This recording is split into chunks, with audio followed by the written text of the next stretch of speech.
વાઘોડિયા તાલુકા કોંગ્રેસ સમિતિ દ્વારા વાઘોડિયા શહેર અને તાલુકાના પ્રજાના પ્રશ્નોના નિરાકરણને લઈને મામલતદારશ્રીને આવેદનપત્ર આપવામાં આવ્યું। વાઘોડિયા તાલુકા કોંગ્રેસ સમિતિના કાર્યકરો હોદ્દેદારો મોટી સંખ્યામાં તાલુકા સેવા સદન મામલતદાર કચેરી પહોંચ્યા હતા। વાઘોડિયાથી વડોદરા રોડ ઉપર પીપળિયા ગામ પાસે મેઇન રોડ ઉપર નવીન રોડ બનાવવાના ફક્ત 2 જ મહિનામાં રોડ ખખડધજ હાલતમાં ખાડા પડી ગયેલ છે, જે કરોડો રૂપિયાના ધુમાડો થયેલ છે, તેમજ આધુનિક પદ્ધતિથી બનાવેલ રોડમાં ખૂબ મોટો ભ્રષ્ટાચાર થયેલ છે। વાઘોડિયા શહેર અને સોસાયટી વિસ્તારમાં ગટરો ઉભરાય છે, ગંદુ પાણી રોડ પર વહેતું હોવાથી બીમારીનો ભય ઊભો થાય છે, ત્યારે તેને તાત્કાલિક રિપેરિંગ કરવામાં આવે અને વાઘોડિયામાં બનાવેલ નવીન સીસી રોડ બની રહ્યા છે, જો હલકી ગુણવત્તાનો બનાવેલ હોય તેમાં પણ ભ્રષ્ટાચાર થાય છે।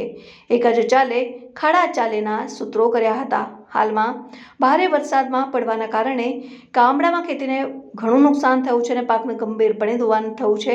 વાઘોડિયા નગરપાલિકા દ્વારા પ્રી મોન્સૂનની કામગીરી કરવામાં નથી આવી, જેથી હાલમાં પડેલ ભારે વરસાદને કારણે ગુગલિયાપુરાના જલારામનગર વિસ્તારમાં વરસાદી પાણીનો ભરાવો થયો હતો, જે પાણીના નિકાલ માટે કાંસ પર બાંધેલા પાકા બાંધકામને દબાણ દૂર કરવામાં આવે અને જલારામનગરના વરસાદી અસરગ્રસ્તોને સહાયની ચૂકવણી કરવામાં આવે તેવી લાગણી અને માંગણી સાથે મૌખિક અને લેખિત રજૂઆત કરી મામલતદાર હાજર ન મળતા નગરપાલિકા ચીફ ઓફિસરને આવેદનપત્ર આપવામાં આવ્યું હતું।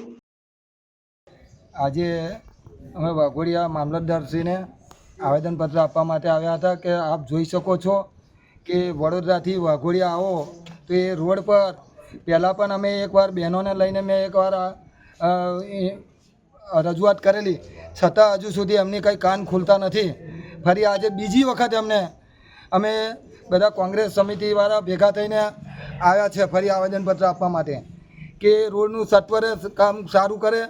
અને બીજું કહું કે 7 કિલોમીટરની અંદર 14 કરોડ રૂપિયા જેવી મોટી માતબર રકમ આપીને રોડ બનાવ્યો છે, છતાં પણ એટલા ઊંડા ખાડા પડી ગયા છે।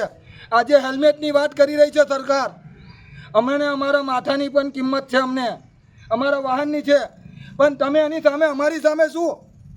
આજે રોડ પરના ખાડા એમનાથી પૂરાતા નથી અને ઉપરથી હેલ્મેટની વાતો કરવા નીકળી પડેલી સરકાર છે।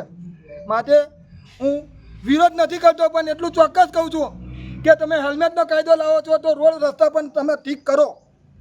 બીજી એક વાત કહું કે વાઘોડિયાની અંદર હવે વરસાદ પડવાથી જે ગુગલિયાપુરાની અંદર જે પાણી બેસી ગયું છે અને અહીંગાડી જે દબાણ છે, જે બાકી લોકોએ દુકાનો બનાવી દીધી છે, મકાન બનાવ્યા છે, એમના તમે રસ્તાઓ પહેલાં સાફ કરો અને એ કોંસ સાફ કરો, અને તો જ એની તો હજુ વધારે દુબાણ થશે અને એ લોકોને જેના ઘરમાં પાણી ઘૂસી ગયા હતા એ લોકોને આજે તમે એ આપો, વળતર આપો એમને।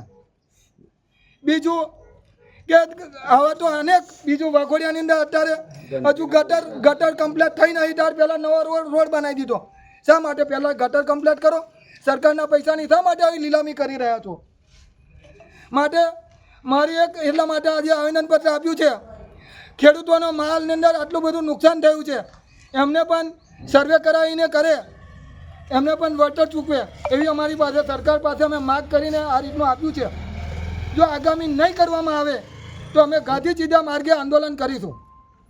જય હિન્દ, જય ભારત।